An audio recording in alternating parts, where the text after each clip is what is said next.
My name is Brian Dodd, and I'm CEO of DataStore. And DataStore was founded in 2005, and we really had this kernel of an idea of how we could cram more data onto disk storage devices, and developed this capability to store 20 times more data on a normal disk device, allowing people to do backup and archiving to disk versus tape-based systems. And that was really the essence of the beginning of the company. And from there, we found some early adopters of that technology that were willing to give it a try.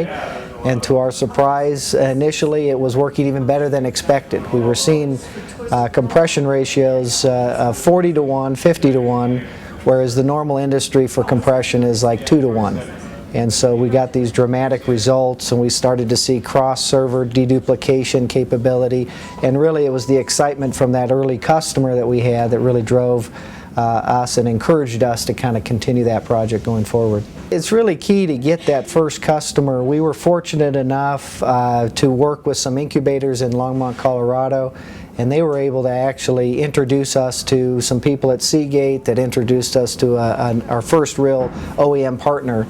And they were looking for the same problem to be solved. They were moving a tape-based company, and they were looking for moving towards disk, but they realized that the cost of disk was so expensive relative to tape that they couldn't really bring that to market without this, hyper compression capability. And so the timing was just perfect, bringing those two parties together, and that's really the essence of what the incubator can do, is match the innovation with a customer. And that really funded and seeded our company. My name is Joan Raderman, and I'm the founder and program director of Circle of Care. Circle of Care is a nonprofit organization here in Boulder County, and it's to address the issue of aging in place and access for a lifetime for older adults. Circle of Care actually launched because I realized that there was a tremendous need to remove the marginalization and isolation for older adults as they got older. Many senior citizens, most senior citizens, are not able to access a lot of the community resources that you and I take for granted. One day I realized that if there was a way I could mobilize the civic sector and provide volunteer support to mobilize older adults, we could all pretty much take care of each other as we age and not be dependent on social service organizations to access resources. We're now impacting over 500 senior citizens a month. Over 5,500 people per year are able to access resources. This model of what's known as a asset-based community development project has gotten a tremendous amount of attention. I'm very grateful that it's working, and we've been contacted by organizations around the country, including AARP in Washington, D.C. We're currently building a relationship with Partners for Livable Communities in D.C. and looking for effective ways to replicate the model. My name is Craig McSavany. I'm the founder of a company called HydroPouch, and our innovation, we have two of them, are both related to improving the hydration experience for runners during road and trail races by addressing the limitations and the problems associated with paper cups. So broadly, runners who run races have a very difficult time drinking out of paper cups. It's very difficult to find anybody who can drink out of a cup effectively at race pace. And so as a consequence, they end up spilling a lot of that fluid on themselves. They have a difficult time getting water or sports drinks into them. And they often feel very self-conscious about carrying a paper cup well beyond an aid station, particularly after they've finished. They don't really want to throw it down on the ground and litter, and so often you'll find that a runner will drink out of a paper cup, carry it with them all the way to the next aid station, which is very awkward.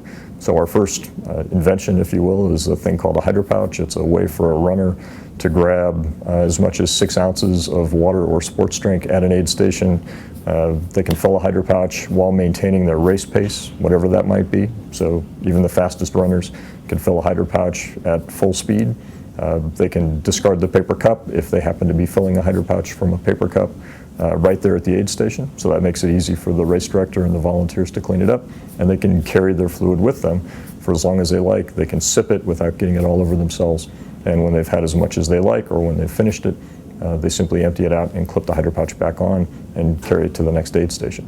I wanted to be able to get the fluid in me instead of all over myself. I wanted to be able to carry it with me without having to figure out what to do with the paper cup a half a mile beyond the aid station, and began thinking about how I could accomplish those goals for myself, and didn't really think about this as a product opportunity. I wasn't really trying to address the broader needs of runners in general. I just wanted a thing that I could carry with me.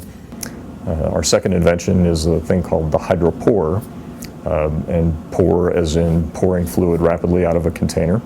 And the hydro pour is a dispensing valve that a race director can use. They can add it to a standard 5, 7, or 10 gallon insulated cooler, and they can turn that cooler into a very high-speed self-serve dispenser that in fact dispenses so fast a runner can fill a 6 or 7 ounce container like a hydro pouch or like a fuel belt flask in 1 second with one hand. We've had to be very attentive to customers and price points and packaging and messaging. You know, ultimately we're attempting to teach people about a brand new way to do something. We're in an area where there's been no innovation, arguably, in 40 or 50 years. You know, a colleague of mine, a good friend, you know, told me very early on, it said, you know, starting a company is like running a marathon, and you're just at the, you know, first mile marker.